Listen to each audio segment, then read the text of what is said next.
Hello, everyone. Thank you for waiting. Thank you also for joining today. Just as an introduction, my name is Anisa. I'm from the Tokyo Heart team, or also known as TYHO. I will be today's moderator for Ask Me Anything webinar. Joining us today is one of our TYHO therapists, Glenn, who will be leading this session. For those who are new to TYHO, allow me a quick introduction to TYHO before we get started. Talk Your Heart Out, or TYHO, provides an end-to-end high-quality therapy and counseling services. This includes online audio and video sessions globally, as well as in-person sessions in Singapore. We've recently made these AMA webinars a monthly series, and this is a space where we can explore a range of everyday mental health topics that many of us can relate to. And for today's discussion, we are going to explore more about something perhaps familiar to many of us who has a romantic partner, which is how couples navigate conflict. So, just a fun fact. Well, it's not a fun fact, but it's a fact. But do you know that research shows that how we handle these conflicts, these moments, as one of the strongest predictors of long-term relationship satisfaction? So today we're going to focus on the discussion on managing conflict in romantic relationships. Before I introduce Glenn, I would like to quickly go over some notes about today's AMA. So the session will start with a 25-minute presentation by Glenn, and then followed by a 35-minute Q&A session. You're always welcome to drop your questions or share your thoughts or also experiences in the chat at any time. We will try to address them as much as possible. And at the end, we will share a short feedback form. It will take less than a minute of your time, and your responses will really help us improve our future AMA webinars. Now, without further ado, let me introduce today's speaker.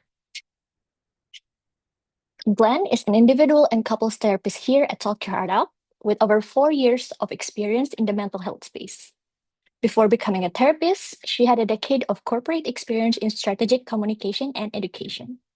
She is also a provisional member of the Singapore Association for Counseling, or SAC, and supports clients with a range of issues, including relationship challenges, couple and marriage counseling, personal growth, and more.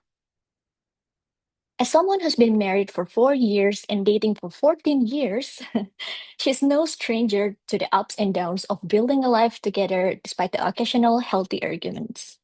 And with that, let's hear from Glenn herself about today's topic.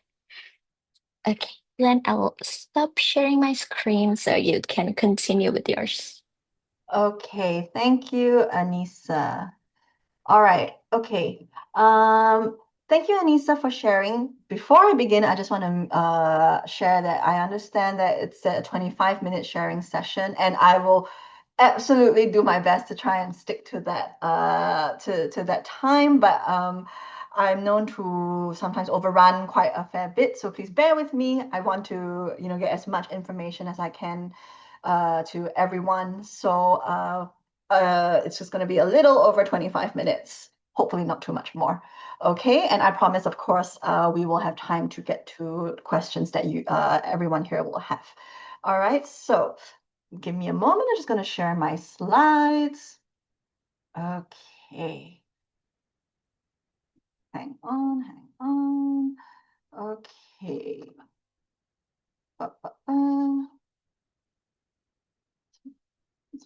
Let me see, where is it? Okay, there we go. Okay. All right. Okay. All right. Can I just check everyone can see my slides clearly? Yeah, excellent. Okay, so thank you, Anissa, for the introduction, and thank you everyone so much for joining us here today. I know it's lunchtime, so I hope to keep this as engaging as possible, because understand post-lunch, pre-lunch, we might all be feeling a little sluggish. Okay, so without further ado, I want to share a little bit on what we're covering today. And I'm really excited to be here to talk about this topic that I think is very close to my heart. I think a lot of us here grew up witnessing conflict, be it from family, be it from people around us. And it could be very stressful. And it absolutely had a way of influencing our views on conflict, right? So I think that it's really important that we really understand, what conflict actually is. And I will be sharing these three main points today. Okay, how we frame conflict, how we can healthily approach the idea of what conflict is, how we can adjust our mindset to it. That's why I put there framing ourselves, and as well as some tips on how we can do it better. Okay, so I just want to invite everyone to, just share with me. Please feel free to use the chat. All right. What comes to mind when you actually hear the word conflict?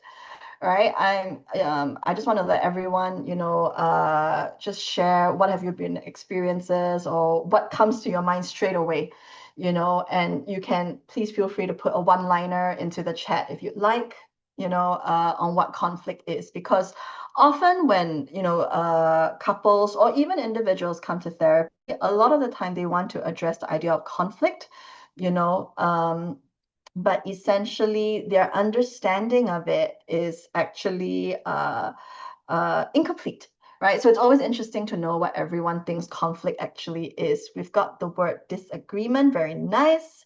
It's okay, I understand everyone's feeling a little bit shy at the start of the session, no problem. Okay, so if we're good with that, okay, no problem. All right. So a lot of us think that conflict is disagreement, arguments. We're not far off, right? Fight. Thank you for sharing that. Difference in views or values. Ooh, thank you for sharing. I think these are some very really nice answers, showing me that we got a very informed audience today. Okay, so I want to share basically how we can frame the idea of conflict by answering basically these four questions, right? What is conflict? Why does it happen?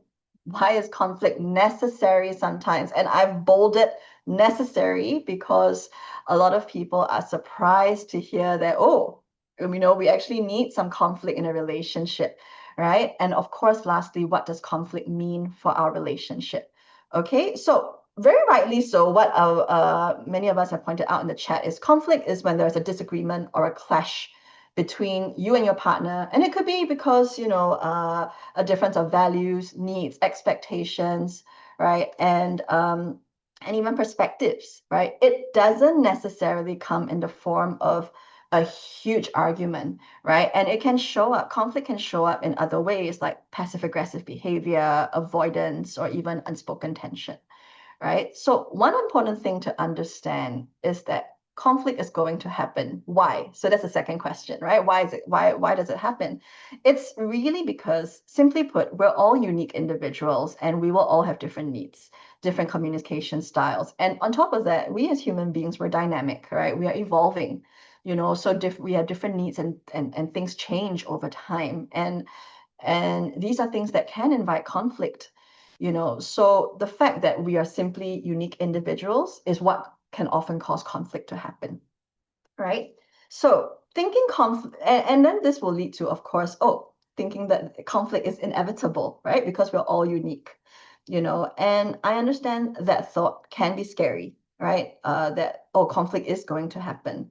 But that's why framing the idea is so important, because conflict is necessary because it can represent an unmet need that we actually have, right? It's something that can signal to us that something in our relationship, in our life needs adjustment, or it needs attention, right? And therefore, handling conflict well is important because by addressing this need, we can actually help deepen a relationship. We can even build trust and create, a safe and honest space for a couple to work through an issue, right? So it really is an important it can be an important tool that a couple can use to really build a good connection, and lastly, what does conflict mean for our relationship, right? So if there's conflict present, what does that mean?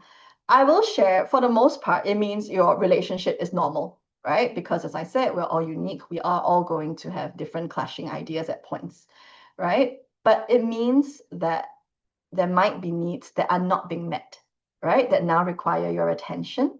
And it means that we need to understand how to engage with it effectively. So, how we approach conflict, therefore, becomes very important, right? The frame of mind we enter it in can determine how it turns out. So, before we talk about how we even engage in conflict better, let's talk about how we even think about conflict in the first place. Okay, so there are lots of misconceptions about what conflict actually is, and there's a lot of misconceptions that people tend to have about conflict itself. I would say the number one is that happy couples do not fight.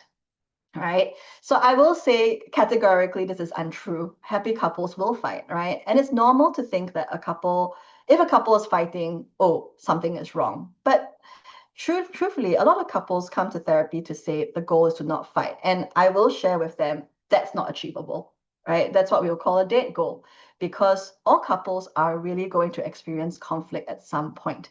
The key difference is in how it is navigated, right? So again, that is what we'll be talking about. Okay, so another misconception is that conflict is loud and explosive, right? So as I shared earlier, not all conflict is going to come in the form of a big argument, right?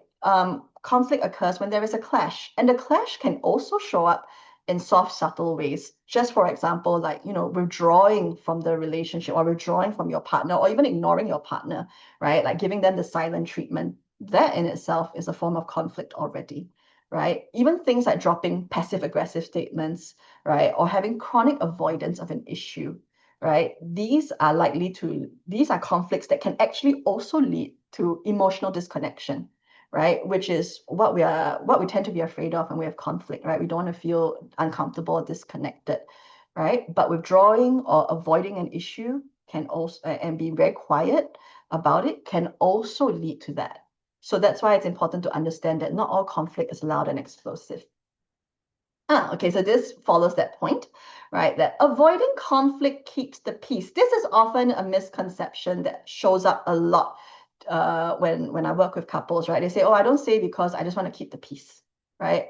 But ultimately, this is counterproductive, right? Because avoidance simply means that we're not talking about it, right? And if we're not talking about it, we can't actually address it in a way that is actually helpful, right? And the longer something is avoided, the deeper that disconnection grows, right? I just want to quickly share an example, of a couple who did not talk to each other for a whole year, other than very logistical things like, oh, need to pay this bill, need to pay that bill, right? But otherwise, they did not talk for a whole year, even though they were living together, right? Because there was some issues that they were going through, and they just did not know how to address it. They were avoiding addressing it, right? And what did the avoidance do? Did it bring them closer? Actually, no. It created greater tension, right? It created a very lonely environment in the home, and they started feeling like, oh, I'm just living separate lives, but going through the motions together. And of course, that is not a relationship that is edifying or fulfilling to be in,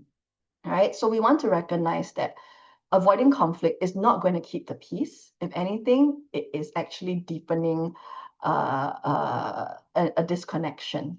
All right. Okay. So the last one is conflict is a sign of incompatibility. Now, I want to share this as a misconception because having conflict does not necessarily mean you're incompatible. It simply means you have a difference of opinion, styles or perspective, right? And this leads to another myth, which is actually compatibility is something that naturally happens. Actually, no, it is something, compatibility can be nurtured, right? And I'll explain why, because compatibility is not just about being able to get along, it's about being able to build something together, right? A life together.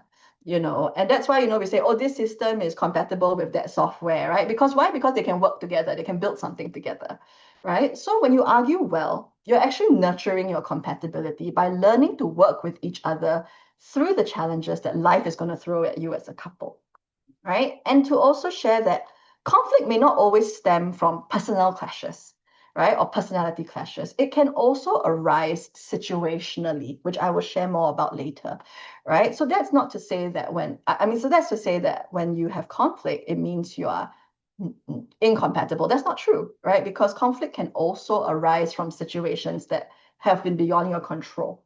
So I just want to clarify some misconceptions so that we really go into it understanding what conflict is about.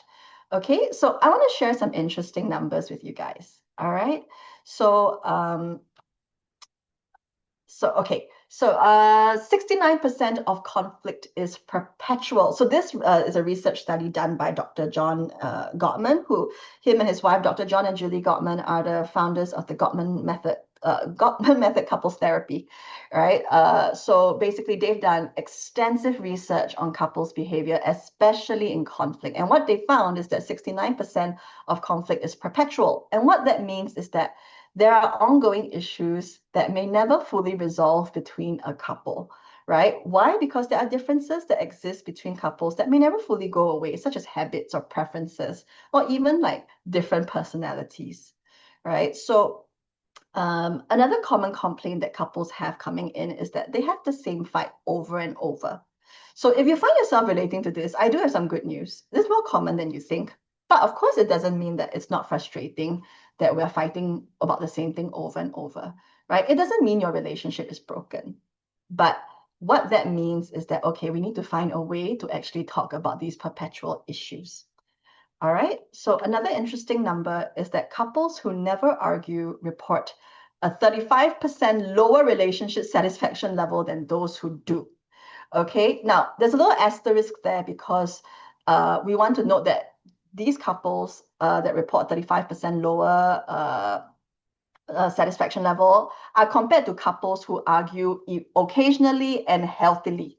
All right. We're not talking about toxic or abusive dynamics here.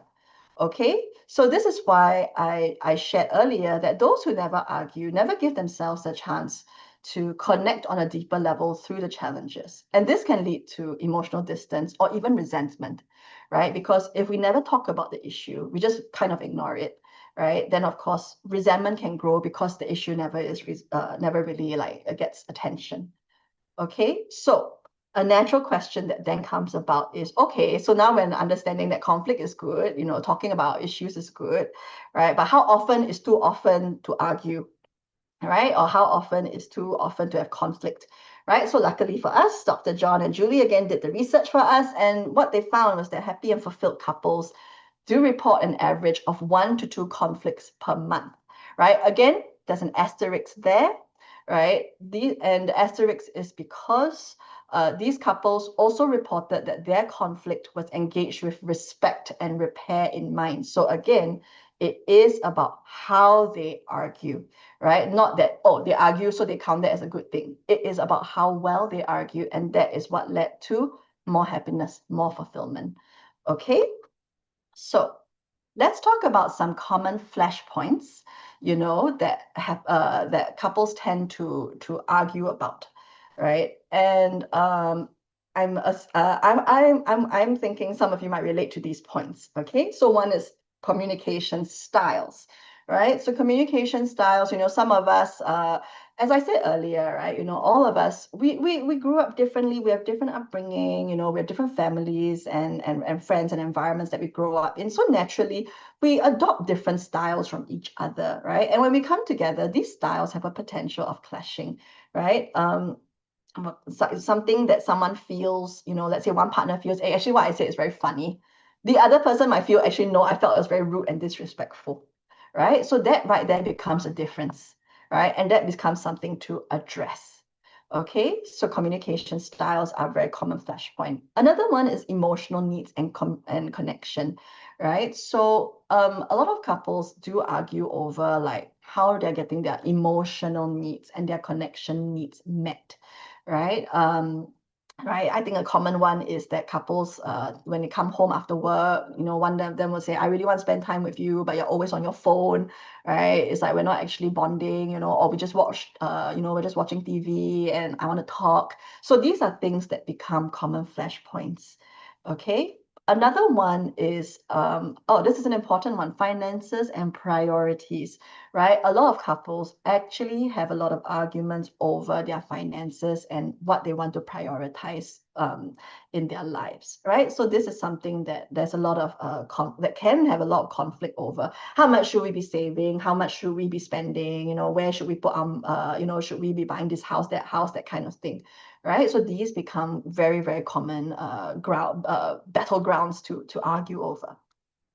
Another one, of course, is sex and intimacy. Sometimes there are differences in expectations and preferences, and this can, of course, lead to, of course, conflict within the couple because there are different needs, and of course, there are different preferences and styles that people like to engage in. So this also becomes something that needs attention, to be talked about. The next one, I think, is something that has appeared a lot in modern day topics, the division of labor and roles within the relationship, right? Because, modern day Singapore, I think it's, and I guess around the world even, right? There are lots of, there's a need for dual income at this point, right? Both parties need to be working, right? And because of that, what was seen as traditional roles have somewhat shifted in modern day, right? But that doesn't mean that the roles have actually shifted. Some people, a lot of the common complaints are that, you know, um, both parties are working, but only one person is doing the housework when they come home. Only one person is doing the child rearing, right? So this becomes a situation that, of course, can invite conflict as well because it feels the division of roles and labor, right, does not feel like there's parity for the couple. Okay, and another common flashpoint, of course, is transitioning life stages, right? What happens when, a couple moves from being from couplehood to now parenthood, right? The dynamics do change, they do shift, so and that is not always an easy journey to go on as a couple, right? What happens when one side of the couple loses their job, right? And it might result in lifestyle changes. These are things that actually can have a lot of impact on the couple as well, and can invite a lot of arguments as well. Okay, so I just want to share this and allow you to reflect. What is your conflict with your partner typically about, and is it reflected here? All right, so now I want to go a bit into the common pitfalls, right, that we engage in when we are in conflict. Okay, so what I mean by that is what are the mistakes we tend to make whenever we engage in conflict with our partner? And the first one that is actually a very common one is making assumptions, or what we call mind reading, right? A lot of time when couples have been together for a long time, I myself am very guilty of this, right? We feel that, oh, I know you very well. I know what you're thinking. I know what you're going to say, right? But actually, a lot of the time, as I shared earlier, we're very dynamic as individuals, right? People are dynamic, meaning that we're always kind of like evolving. We have different opinions. We change. Our views of things change over time, but we're not always saying that out loud, right? So it's very important that we don't make assumptions, because when we do make assumptions, what happens is we start responding to those assumptions as opposed to what it is our partner could actually be saying, right? And it can, in many ways, invalidate what it is that our partner is trying to tell us. Okay, so another common pitfall is ignoring emotional flooding. So emotional flooding is when we are starting to feel like, the emotions are kind of taking over, right? When either we're getting really angry or we're getting really, really, really sad, really upset, and we ignore it, right? We just try and like power through, or we try and like bulldoze our way through the conversation, right? And that's not a good idea, simply because when we are in that state, when we're emotionally flooded, it's very likely that we're not going to be able to think clearly at that point, right? Imagine your partner is like, bawling their eyes out, and you continue and keep going, right? And you are likely to also be feeling quite dysregulated yourself at that point, because who likes to see their partner crying, right? So not only do you ignore that your partner is maybe not in a state to be listening, you are possibly ignoring your own flooding as well, and maybe getting more and more heightened, right? So this is a common mistake that we all tend to make. Now, this one, not making repair attempts, right? So a repair attempt is basically after conflict, or perhaps even during conflict, right? We want to show that I still care about you, and oftentimes after conflict is done, like, or maybe not even resolved, we just walk away, right? And we go away and we just like, okay, let's pretend that never happened, right? But essentially, that is actually quite harmful for the relationship, because let's put it this way, having conflict is like having a wound, right? Eventually the wound will stop bleeding, right? It'll come to an end, right? It will stop bleeding. But if we're not treating and tending to the wound after, right, there's still possibility of the wound festering or becoming infected, right? And what we want to do is make sure that we are tending to that wound, because it's very likely when we engage in conflict, there are going to be some wounded feelings that do take place, right? So we want to make sure that, hey, we're okay, we still care about each other, right? So not making those repair attempts is like leaving a wound to fester. Okay, this one, taking on a combative approach. So I will share more about this in a little bit. All right, but basically what it means is that we basically, when we take on a combative approach in conflict, it's like we're treating our partner like they're the enemy. Okay, it's like, oh, now I must fight you, and immediately that sets us on a different course, right? Because now we're not engaging in conflict, we are just fighting because we want to win. Okay. And lastly, another common pitfall is engaging in the four horsemen. So the four horsemen is a concept developed by Dr. John and Julie again, okay, where they say that these are the very four things that often cause communication breakdowns, right? Defensiveness, when we are very quick to like, just like, hey, no, I didn't do anything wrong, it's you, right? We don't listen to our partner, and we just kind of like try and defend ourselves, right? The next one is stonewalling. Stonewalling is like, imagine it's like talking to a wall, right? Someone tries to like share something with you, but you're just like, no, I don't know, or you don't reply at all. So of course, that's not very helpful, right? Now, contempt is a big one, because contempt is when we start to feel like, I want to hurt my partner, right? I want to say something that's really going to cut them and really going to hurt them, right? And that, of course, is not a great place to be, because why do we want to do that, right? To someone that we are supposed to love in that moment, right? So and of course criticism of like always picking at like, oh, you're always like this, you're always like that, right? Basically character assassination of our partner. So these sorts of things absolutely have a way of just derailing the conflict and turning it into very, very huge fight. Okay, so I want to ask, all right, all of these pitfalls, okay, they all kind of, if we keep doing them, they're going to lead to something, right? And I want to like, I know I've been talking a lot, so I'm just going to ask us to uh, do a little something for me in the chat, all right? I want us to think, what are all these things going to lead to? All right, it's one word, starts with a D. Okay, anyone can guess.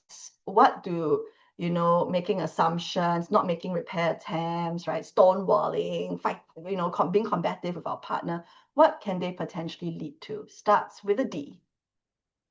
Anybody can guess.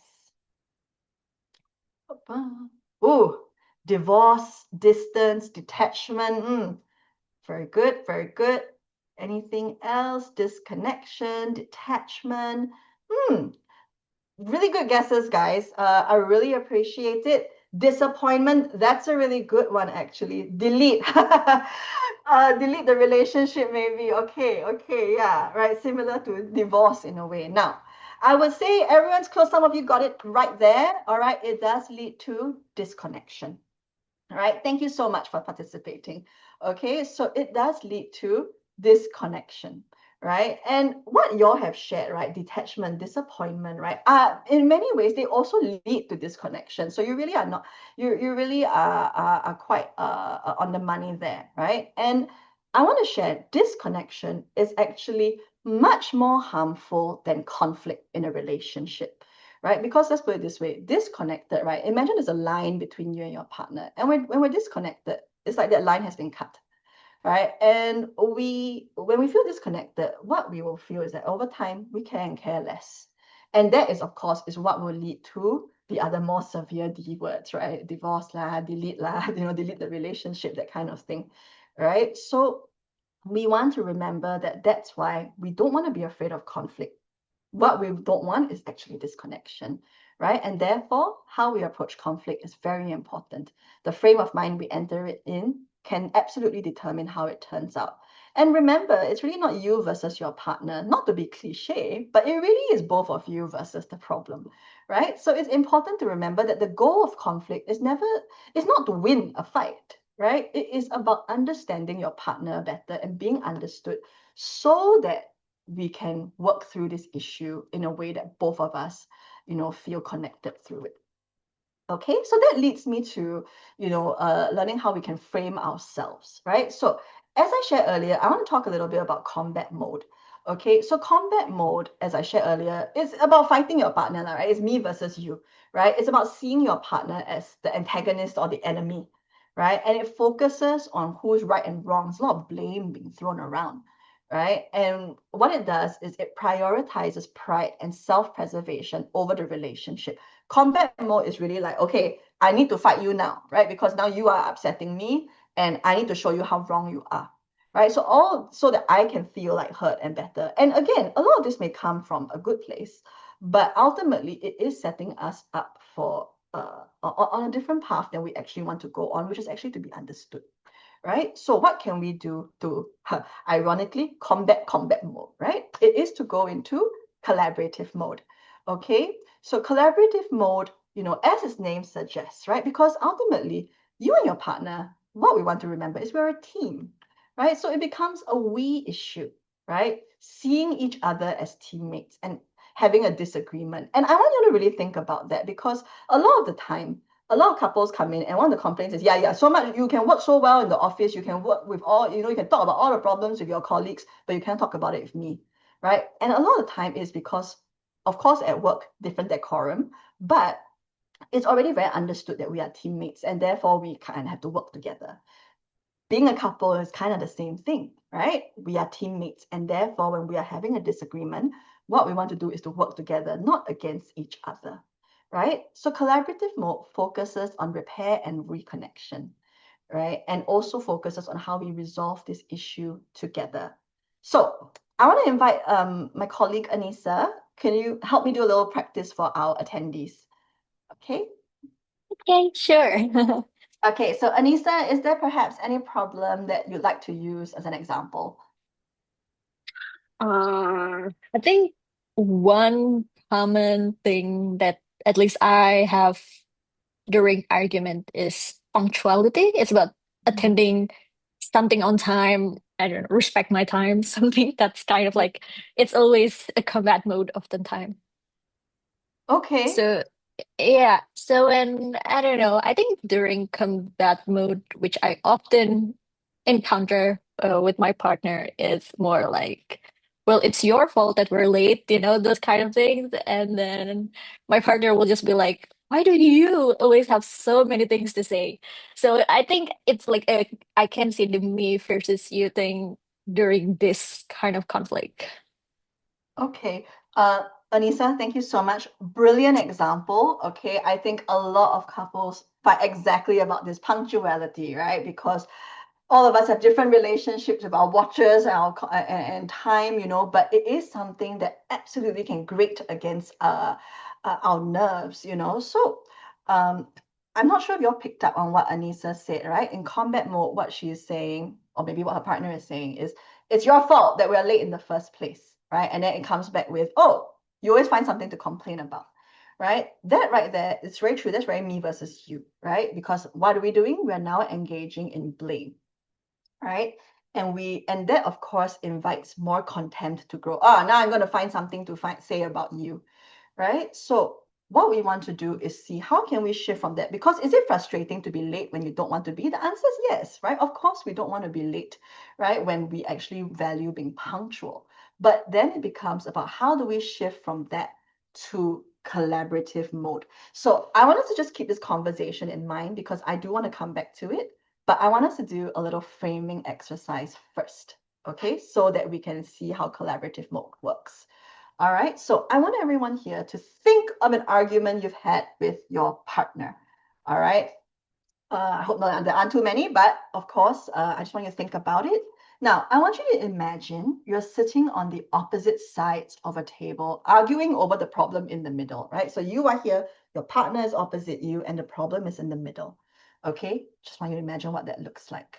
All right, so now I want you to imagine shifting seats and sitting next to your partner on the same side of the table, looking at the problem on the table on the table that is now in front of you, right?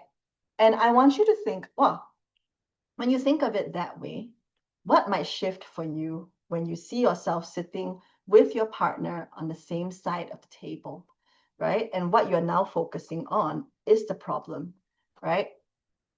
does anything shift?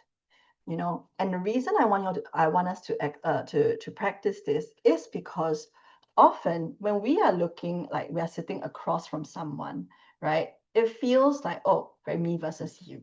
And then when you look at the problem and you look at your partner, you kind of like, oh, you kind of lump them together, right? But when we shift to kind of sit next to each other, right? Suddenly it feels a little bit more collaborative, right? Because now I look to the side, I look to you, and then we look at the problem together, right? So I just want us to think in collaborative mode. I want us to always picture us sitting on the same side. Doesn't mean the problem is not there. It is there, but it's now in front of both of us, not me looking at you, looking at the problem as though you are, you are someone I have to fight. Okay. So with that in mind, I want to move on to how we can engage better, right? So engaging better in conflict, remember, it's not about never fighting, it's about how we do it, right? So we're going to cover three main points, okay? Manage dysregulation, communicating reflectively and mindfully, and engaging in repair. So I'm going to be very quickly just sharing some tips on how we can do this. Okay, so why do we need to manage dysregulation, right? So dysregulation basically leads to reactivity, emotional reactivity, right? So when we are dysregulated, what typically happens is this.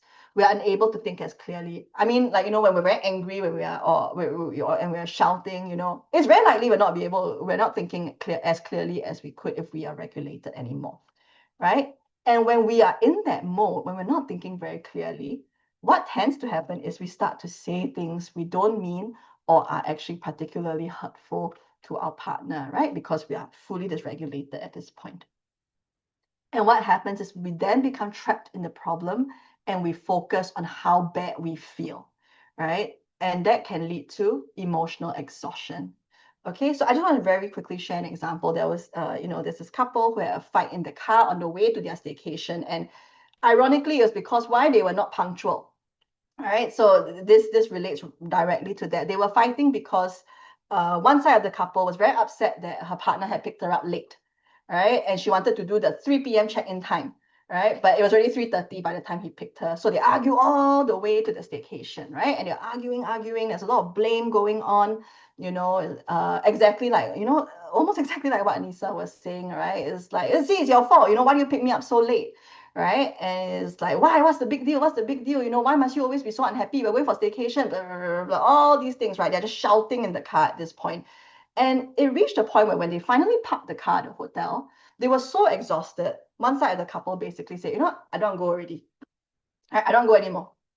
And of course, that is just going to absolutely put everyone in a sour mood and how to enjoy your staycation like that at that point, right? So long story short, good news is that the couple, after calming down, managed to talk it through and were able to continue their staycation. But of course, when they reflected on it, do they feel they could have handled it better? Absolutely, right? So what we can do instead and what we can learn, right, is to normalize pausing during conflict, right? And I'll talk more about this in a little bit. Okay, why we want to do that is because we want to create space for each other to breathe, right? When we pause, we want to allow ourselves to, okay, let's come back to a more regulated state, right? Let's come back to being able to talk about this calmly, right? And how we can do this is through practicing regulation and self-soothing. Okay, so I want to share what it's like to actually pause because it's important to pause well.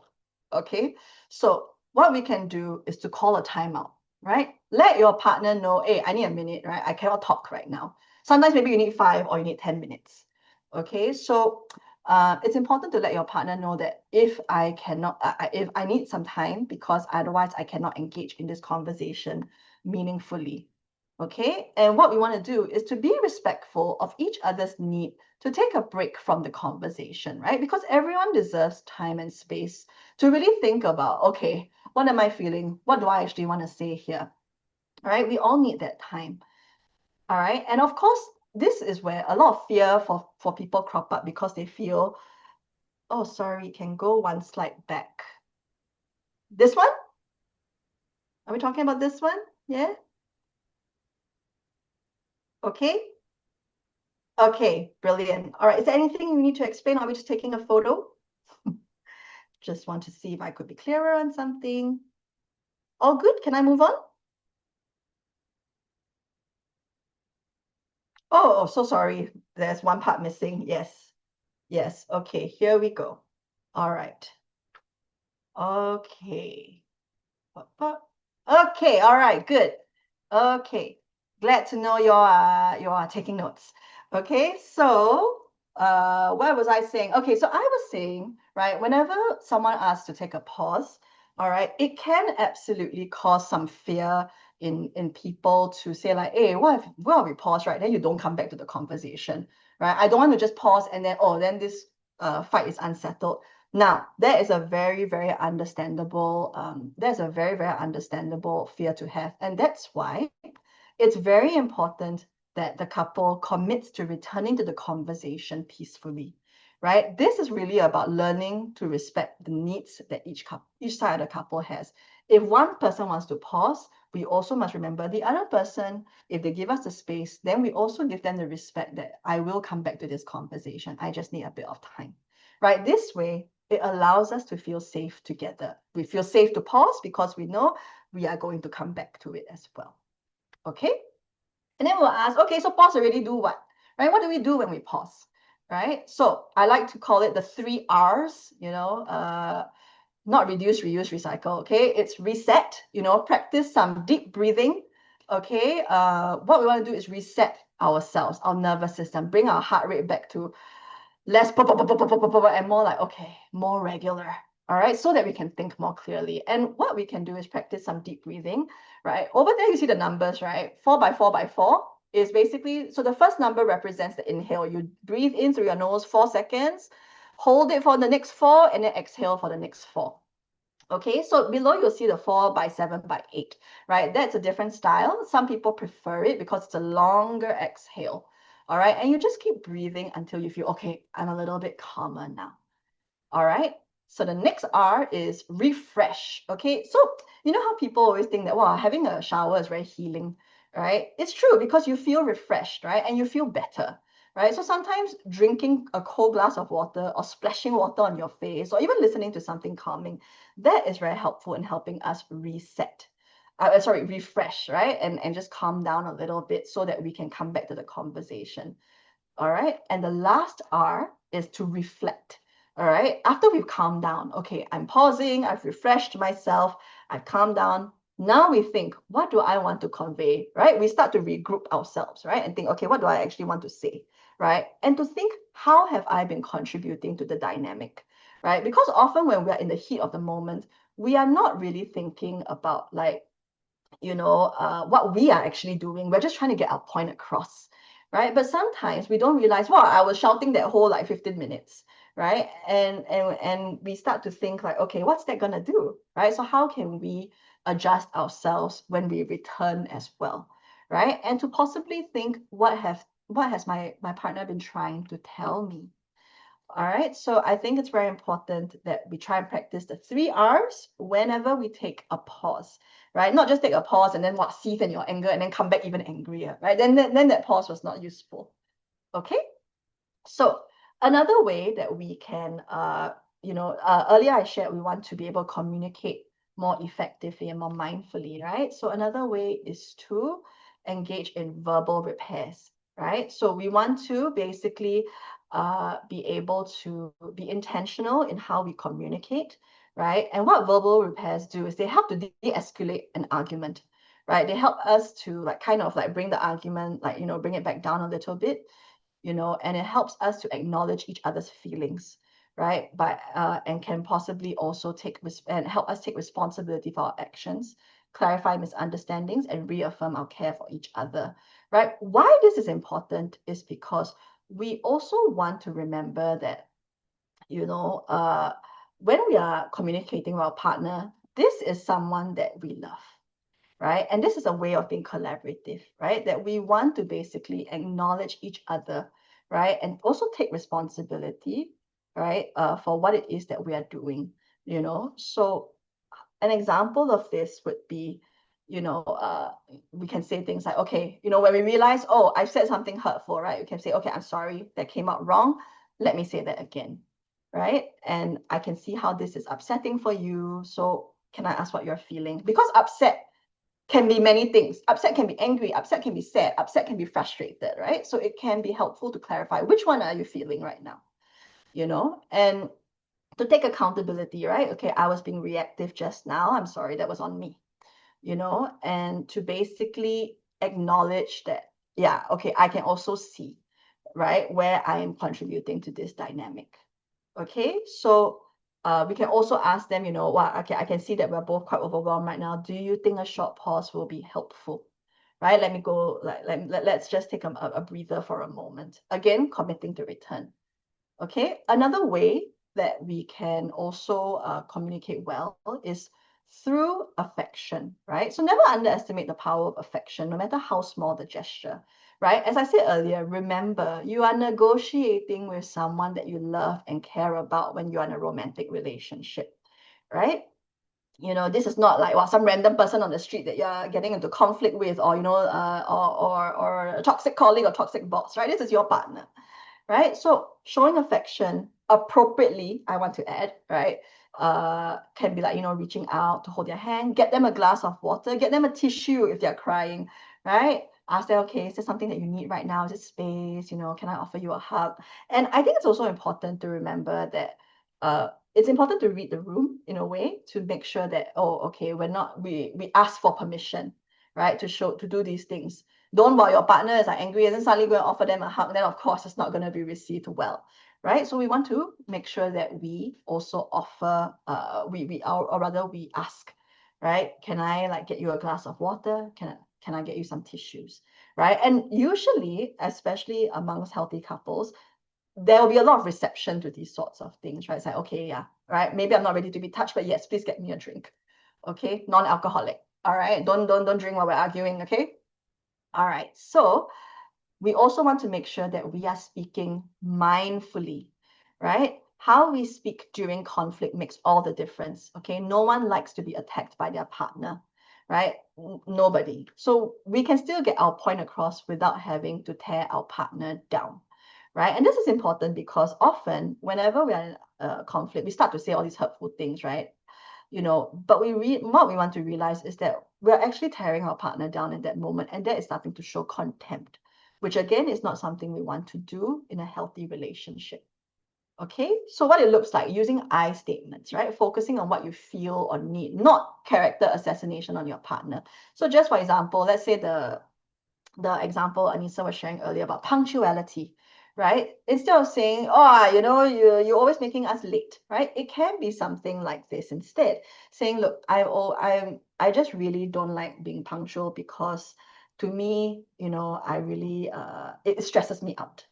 Right. I'm very particular about reaching on time. So I really hope that we can work on that.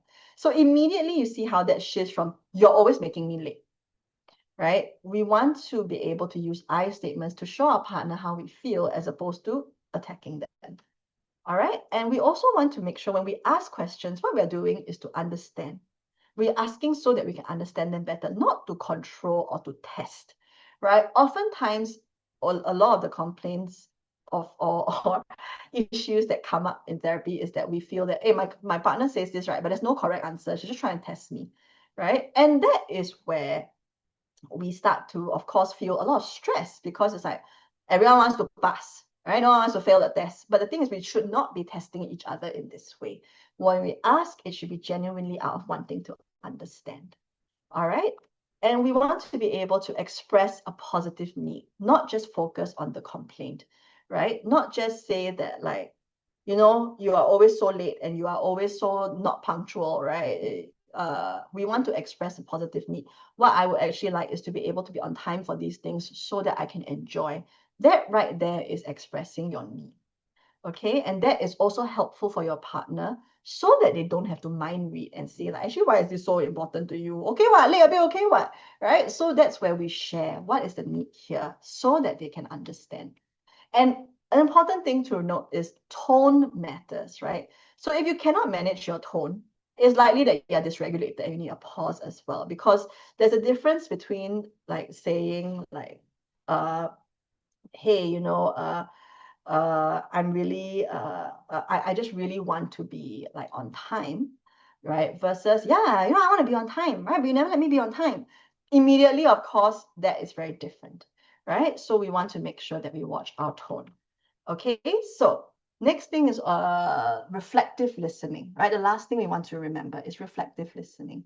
We all want to feel need, we all want and need to feel heard by each other. That's what leads to connection, right? So when we feel heard and understood, we do become less defensive and more open to connection, right? And what it looks like is, number one, giving your partner the opportunity to express fully, right? In order to listen, we need to actually hear what it is that they are saying, right? And a lot of the time, right, we often feel like, as I said earlier, when we mind read, right, we interrupt and say, no, I know what you're going to say. But actually, we don't. So let's let our partner express fully, right? And of course, what we want to do is we want to listen to understand, not judge, right? Again, this is a person that you love, right? So we want to understand them better, right? Instead of like, why you like that, right? So we want to know actually why are you like that, right? And help me understand so I can see how we can work together.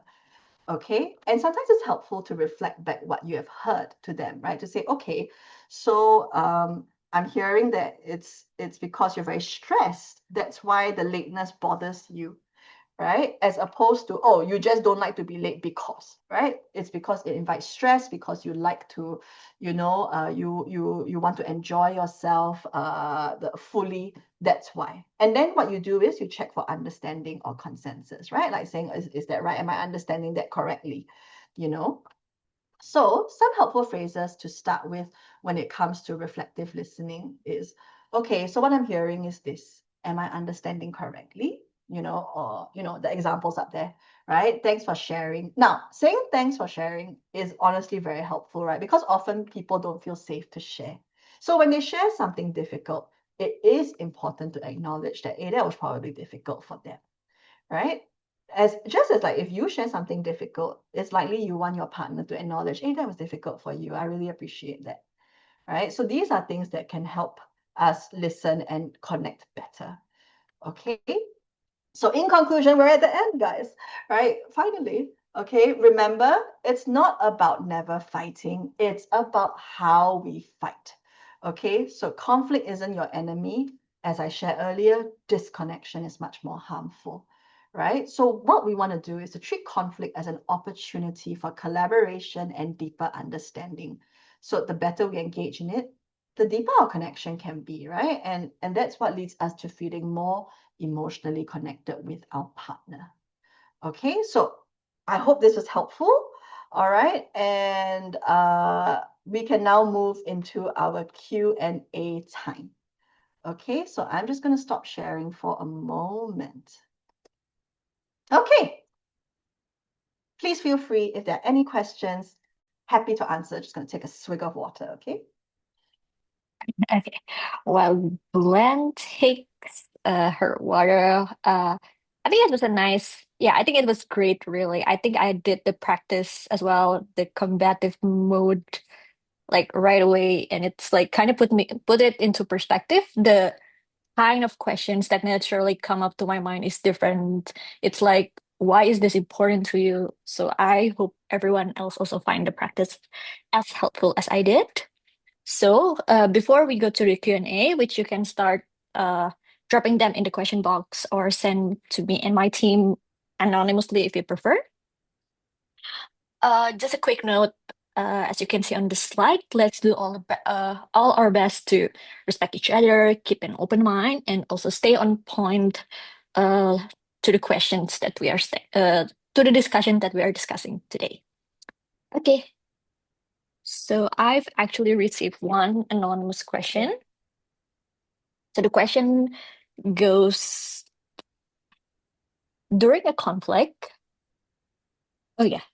During a conflict, how should couples balance acknowledging the hurt person's feelings with allowing the other person to explain their perspective? Is there a healthy timing for saying, I understand I hurt you, but this is also what was happening on my side? So I think it's about balancing between validating the other side, but also at the same time expressing that, hey, I got hurt during this argument too. Is there like a specific timing, maybe the break that you're talking about? What is the ideal time frame, etc.? Okay, so that's a lovely question. Thank you for asking, right?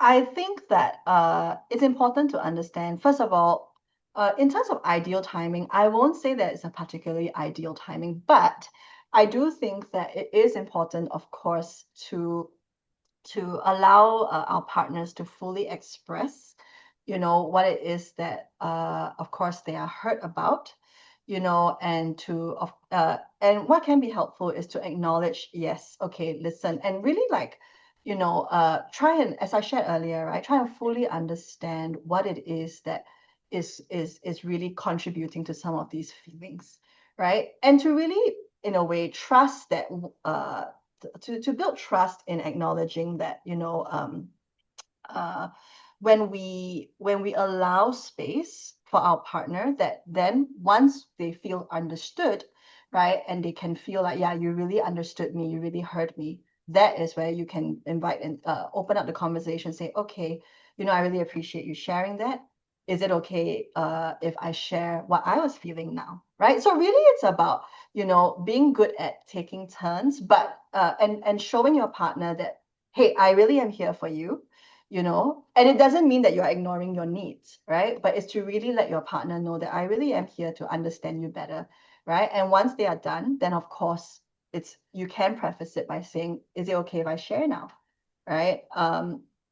So that you also get, like, the attention that you feel that you do need, right? So I won't say there's no there's a perfect and ideal timing, but I think what helps is really being able to kind of like uh, recognize that, okay, there is something going on for my partner. I know there's something going on for me as well.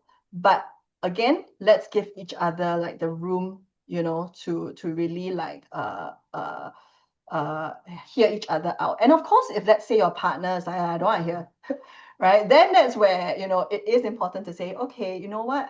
I just want to share that, you know, uh, uh, I feel that I really put in effort to hear you out. So I really would appreciate if that could also be reciprocated, right? Because this is also important to me, right? So it's really about, communicating that need in that moment peacefully as well. Okay, so I hope that helps to answer the question in some form. Anything else? Yeah, we do have a couple. I think you're okay with taking Sure. 3 questions. It's or do you have Yes. the okay? Okay, this one says, when your partner becomes defensive and tends to shove issues aside, what can we do then? So I think Okay. it's being defensive and then try to not talk about what's happening. Okay, great question. So I will share that, of course, often when we're defensive, right, there's already some dysregulation happening, right? Because we're feeling, well, when we're feeling defensive, it's because we're feeling attacked, right? And that's not a good feeling. So I will share that in that moment, it may be important to address the defensiveness first, but again, not to say that I'm blaming you now for being defensive, right? Because ultimately we want to remember the goal in mind is to eventually be able to talk about the issue, right? But what we want to do is address what is stopping us, which is right now the defensiveness. And how we can do that is to approach the defensiveness as part of the issue, right? And which is to say that, okay, there is perhaps there's something here that can help lower these defenses, right? And to inquire of our partner, actually, can I ask, like, what are you feeling right now, right? Does that feel like, did it feel like I was attacking you? Because actually, I really want to talk about this. So how can, and to really just move through that, right? To explore the defensiveness. Why are they feeling defensive? Right? So that that can be addressed, right? To recognize that I'm not here to attack you, right? And if they did feel that way, to address, okay, what could have led to that? So hopefully that opens up the conversation to, okay, we recognize we're on the same page now, that we're not here to be attacked. We are trying to address an issue collaboratively, right? So it's to really address the defensiveness quite directly. That can be helpful as well, as to let them know that, like, okay, right now, I want to know what is it that's getting you feeling this way, because I want to help, right? I want to help you not feel like defensive because otherwise, none of us are going to get anything good out of this conversation. You know, I am really here to be on your side as well, right? Again, it's about recognizing that we are a team. Often when we're defensive, it's because you, oh, you're coming to attack me, right? So we want to collaborate and remember that we're trying to address things as a team. Okay. And then, of course, hopefully from there, that allows both of you as a couple to then, okay, let's talk about it now, right? Because I understand now that you're not trying to attack me. Okay. Uh, So the answers. Thank you. Uh, so then while we're on the topic of, like taking time to understanding each other, etc., there's a question. I think you wrote at one of the slides that taking a break is important, about like 5 to 10 minutes break, saying I need a Mm, time out. This person wants to know, like, what if it takes a few days? Like, mm. what is that okay? Like, what is the right Okay. time and space to return the conversation peacefully, especially it's been days?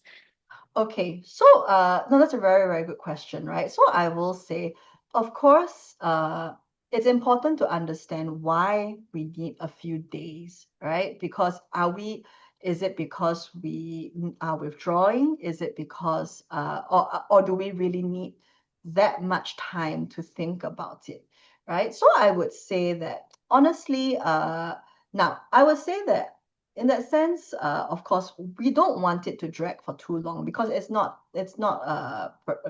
productive for either side, right? So I would say that if it's taking like a day, it's still okay, right? I think it's still okay if, especially if we can continue we can kind of go back to, okay, maybe I need to take a day to think about this, but let's continue our lives, right? We can still go to dinner together, we can still watch a show together, basically as long as we agree that this pause is mutual, right? That okay, we agree that let's take a day together, but we still can spend time together, right?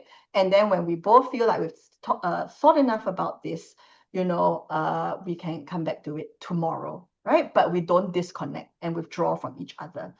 Of course, if it is a withdrawal where I cannot talk to you for the next couple of days, right? And are we angry? Are we dysregulated all those days? Because remember, why we take a pause is because we want to manage this regulation.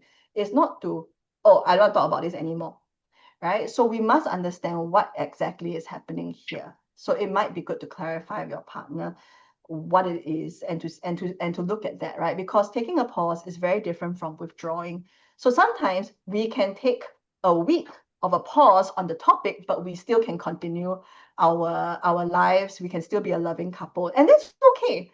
But if we are not talking for many days, right, then that is different from taking a pause already.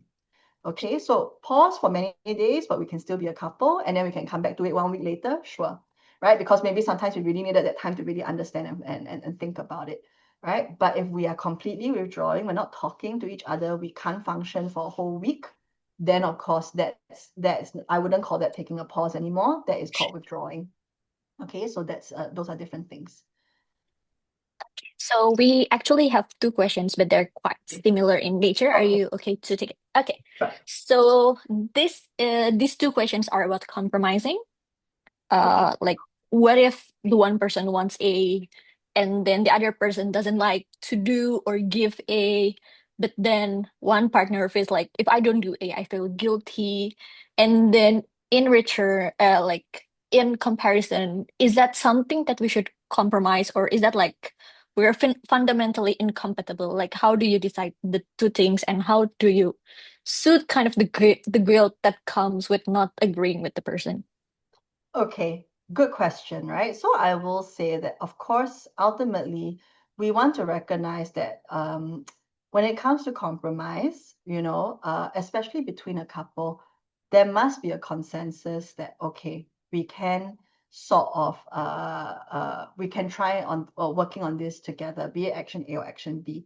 But of course, what happens when I don't really want to do action A, right? And I feel guilty, right? If I don't do it, then I will say, then that is where actually we need to continue talking, right? About why this makes me uncomfortable. Again, remember, conflict is about trying to understand each other, right? And eventually being able to reach a certain point of understanding. Understanding is different from agreement that we're going to do this, right? Even if one of us is uncomfortable, right? So this becomes an issue where maybe we need to talk more, right, about why this is so important, why it makes me uncomfortable.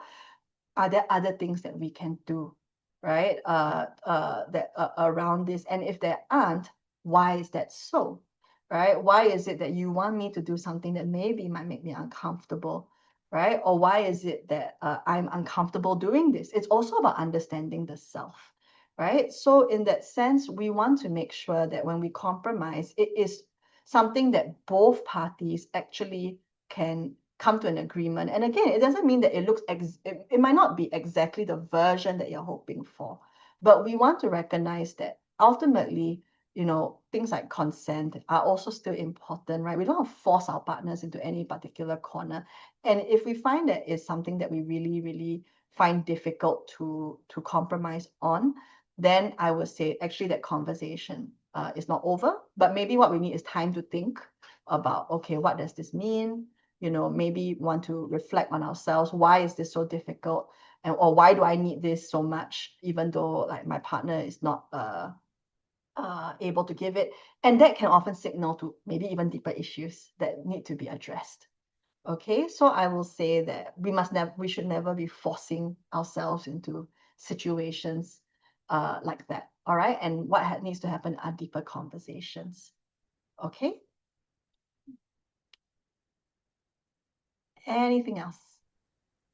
Okay, I think that's all the questions we Okay. have today. So thank you everyone for taking the time to share your experience, your thoughts, share the questions.